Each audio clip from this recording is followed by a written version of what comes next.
আগের দিন রাত্রিরে চাল এনেছিল আর অনেকটা রাত্রির হয়ে গেছে, ওই জন্য আর চালটা ঢালা হয়নি। সকালে আমি চালটা ঢেলে নিচ্ছি। মা ফোন করলো যে আমি বাঁধে দাঁড়িয়ে আছি, তুই এসে আটা টাটাগুলো নিয়ে যা। সেই জন্য চালটা তোমাদের দাদাভাইকে তুলতে দিয়ে আমি মায়ের কাছ থেকে আটা, ছোলা ভাজা আর ডিমটা নিয়ে এলাম। এসে ছোলা ভাজা আর শশা দিয়ে মুড়ি খেয়ে নিলাম। মুড়ি টুড়ি খেয়ে দিয়ে তারপর বাড়ির যেসব কাজগুলো ছিল কাজগুলো করে নিয়ে চান টান করে আমি রান্না করার জন্য রান্নাঘরে এসে পড়লাম।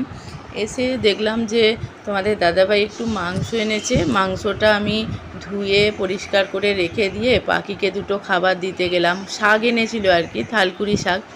পাখিরা এই শাকও খায়, তবে কলমি শাক যত ভালো করে খায় কিন্তু থালকুড়ি শাক ততটা ভালো খায় না।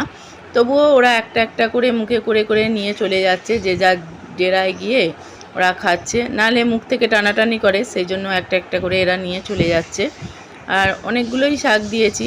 থালকুড়ি শাকের সবথেকে বেশি দাম, কিন্তু কলমি শাকের অতটা দাম নয়। অল্প অল্প করে থালকুড়ি শাক দেবে 2 টাকা করে, আর কলমি শাক অনেকটা দেবে 5 টাকা আঁটি। আর আমি তারপর নিচে এলাম, এসে মাংসটা রেডি করে ফেললাম।